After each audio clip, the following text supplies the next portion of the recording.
مسند احمد بن حنبل کی حدیث نمبر ہے 8083۔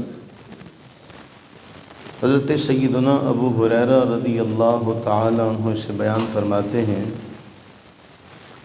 کہ رسول اللہ صلی اللہ علیہ وآلہ وسلم نے ارشاد فرمایا،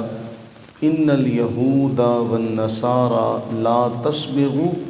فخالفوہم او کما قال۔ ایک مختصر سا جملہ ہے، فرمایا کہ یہود و نصارہ اپنے بالوں کو رنگتے نہیں ہیں، لہٰذا تم اپنے بالوں کو رنگا کرو، ان کی مخالفت کیا کرو۔ یہ جو طرز تکلم ہے، اسلوب ہے، ہمارے سامنے ہے کہ رسول اللہ صلی اللہ علیہ وآلہ وسلم اہل کتاب کی مخالفت میں کام کرتے تھے، یعنی جو انہوں نے کرنا سب سے پہلے یہ ہوتا کہ جب تک وحی نہ آ جاتی تب تک آپ وہ کام کرتے جو آپ نے انہیں کرتے ہوئے دیکھا، لیکن پھر اس کے بعد یہ معاملہ ہوا کہ رسول اللہ صلی اللہ علیہ وسلم نے ارشاد فرمایا جس معاملے میں وہ کام کر رہے ہیں ان کی مخالفت کی جائے تاکہ ان کے ساتھ مشابہت لازم نہ آئے، کہ من تشبہ بقوم فہو منہم، جو کسی قوم کی مشابہت اختیار کرے گا وہ انہی میں سے ہوگا۔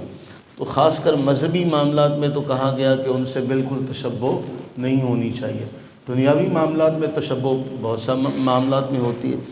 اب اس جملے کو سمجھنے کی ضرورت ہے کہ رسول اللہ صلی اللہ علیہ وآلہ وسلم نے کیا فرمایا اور کیوں فرمایا، کہ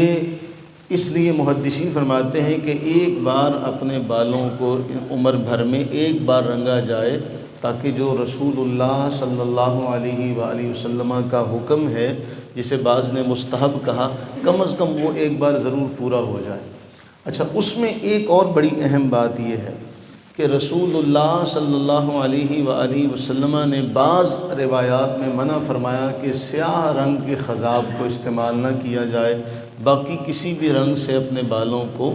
رنگا جا سکتا ہے۔ لیکن اسی حدیث کے جو راوی ہیں، اب اس کے اوپر توجہ کیجیے گا، امام احمد بن حنبل کہتے ہیں ہمیں بیان کیا امام عبد الرزاق نے،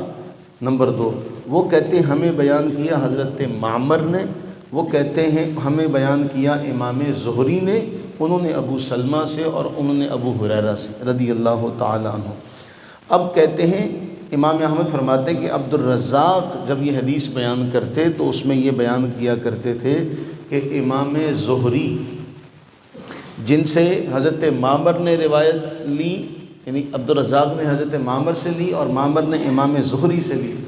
امام زہری کے بارے میں فرماتے ہیں کہ یخضب بالسواد، وہ اپنے بالوں کو سیاہ رنگ سے رنگا کرتے تھے۔ اچھا، اس میں ایک بڑی اہم بات ہے، سید ثابت ان کی ایک کتاب ہے فقہ السنہ، اس میں انہوں نے اس سارے معاملے کی وضاحت کی کہ رسول اللہ صلی اللہ علیہ وسلم نے فرمایا کہ یہودی اور عیسائی اپنے بالوں کو رنگتے نہیں ہیں، لہٰذا تم ان کی مخالفت کیا کرو۔ اور اس دور میں رسول اللہ صلی اللہ علیہ وسلم نے خود یہ ارشاد فرمایا کہ سب سے احسن جس سے تم اپنے بالوں کو رنگ سکتے ہو وہ ایک بوٹی ہے، یعنی اس کو آپ نے فرمایا ایک تو مہندی ہے اور دوسرا قطم ہے۔ قطم ایک بوٹی کا نام ہے جو سیاہی مائل ہے، سیاہ نہیں ہے بلکہ سیاہی مائل ہے، اور اس میں پھر یہ کہتے ہیں کہ اس کی سیاہ رنگ کی کراہت میں، سیاہ خضاب کی کراہت میں کچھ روایات ہیں۔ سید ثابت فرماتے ہیں کہ یہ جو معاملہ ہے یہ عمر، عرف اور رواج کے اعتبار سے مختلف ہے۔ پھر اس پہ غور کیجیے گا، یہ جو معاملہ ہے عمر، عرف اور رواج کے اختلاف سے مختلف ہے۔ بعض صحابہ سے روایت ہے کہ خضاب کا ترک کرنا افضل ہے، سفید بال اللہ کو بڑے محبوب ہیں۔ دوسرا وہ کہتے ہیں کہ جب کہ بعض صحابہ نے اسے استعمال کیا،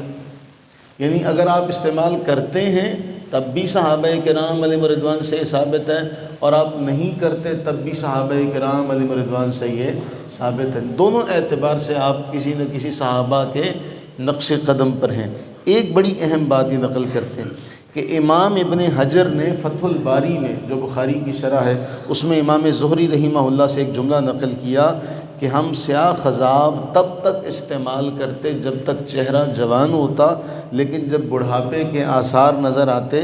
اور دانت وغیرہ گرنے لگ پڑتے تو ہم سیاہ رنگ کا خضاب لگانا ترک کر دیتے، پھر ہم مہندی وغیرہ یا دوسرے رنگ کا خضاب استعمال کرتے۔ پھر اس میں یہ بیان کرتے ہیں کہ فتح مکہ کے روز رسول اللہ صلی اللہ علیہ وآلہ وسلم کی بارگاہ میں حضرت جناب ابوبکر صدیق رضی اللہ تعالیٰ عنہ کے والد محترم کو لایا گیا۔ تو جب ان کے والد محترم آئے تو ان کا آپ کے جو بال مبارک تھے اس کے بارے میں رسول اللہ صلی اللہ علیہ وسلم نے فرمایا، بھئی ان کے بالوں کو رنگو لیکن سیاہ رنگ نہ لگانا، ان کے بالوں کو رنگو لیکن سیاہ رنگ۔ تو اس میں سید سابق کہتے ہیں اب یہ بوڑھے آدمی تھے، چونکہ حضرت صدیق اکبر رضی اللہ تعالیٰ عنہ کی عمر مبارکہ اس وقت 50 کے قریب تھی، تو کہتے ہیں ان کی عمر تقریباً 80 برس سے زائد تھی۔ اب 80 برس سے زائد عمر والے کو تو نہیں کہا جائے گا کہ تو سیاہ رنگ سے اپنے بالوں کو رنگ، تو بہرحال رسول اللہ صلی اللہ علیہ وسلم نے فرمایا کہ اپنے بالوں کو رنگو۔ تو مراد اس سے یہ ہے کہ اللہ کے نبی سرور عالم صلی اللہ علیہ حبیبہ دائما ابدا نے اجازت ارشاد فرمائی ہے، لیکن سیاہ رنگ سے بچنے کا حکم دیا۔ تو اس سے پھر ائمہ محدثین نے اس کی توضیح اور توجیہ یہ کی کہ جب تک کوئی جوان ہے وہ اپنے بالوں کو سیاہ رنگ سے رنگ سکتا ہے، لیکن جب جوانی چلی جائے تو پھر وہ سیاہ رنگ سے نہ رنگے، پھر وہ کسی اور رنگ سے اپنے بالوں کو رنگے، مہندی وغیرہ لگا لے۔ اس کے تحت ائمہ محدثین نے لکھا کہ زندگی میں عمر بھر میں ایک بار ایسا ضرور کیا جائے کہ اس پر عمل ہو جائے کہ بالوں کو رنگ لیا جائے، سیاہ رنگ کے علاوہ کسی مہندی سے رنگ لیا جائے، کسی اور رنگ سے رنگا جائے۔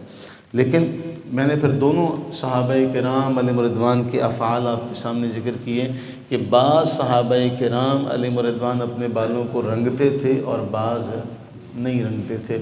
اب ہم پر رسول اللہ صلی اللہ علیہ وسلم کا ایک جملہ ہے جس کا ماننا لازم ہے کہ تم پر میرا اور میرے اصحاب کا طریقہ، جس طریقے پر بھی عمل کیا جائے رسول اللہ صلی اللہ علیہ وآلہ وسلم کے اصحاب سے یہ ثابت ہے۔ بعض اوقات بعض مسائل اور معاملات ایسے ہوتے ہیں کہ انہیں سمجھنا اور سمجھانا نہایت مشکل ہوتا ہے، کہ ہو سکتا ہے اس سے کوئی غلط فہمی میں مبتلا نہ ہو جائے، کوئی ایک غلط معاملہ نہ لے جائے۔ جس طرح ایک حدیث ہے جس میں رسول اللہ صلی اللہ علیہ وآلہ وسلم نے گناہ گاروں کو یہ حوصلہ دیا کہ بھئی اللہ نے تو یہ فرمایا کہ اگر تم گناہ نہ کرو تو تمہاری جگہ میں ایسوں کو لے آؤں گا جو گناہ کریں گے اور معافی مانگیں گے اور میں انہیں بخش دوں گا۔ اب اس کا معنی قطعاً یہ نہیں ہے کہ بندہ کہے کہ جی میں گناہ کروں تب میں اللہ کا محبوب بنوں گا، یہ تو تسلی دی گئی ہے کہ بھئی اگر تم سے گناہ ہو گیا ہے تو اس پر پشیمانی، تو یہ اب سارا معاملہ حل ہو گیا۔ اگر گناہ ہو گیا ہے تو پھر رب تعالیٰ نے قرآن میں فرمایا کہ اللہ کی رحمت سے مایوس اور نا امید نہ ہونا۔ اللہ کے نبی علیہ السلام نے یوں تسلی دی کہ اگر تم گناہ نہ کرتے تو اللہ تمہاری جگہ کسی اور کو لے آتا۔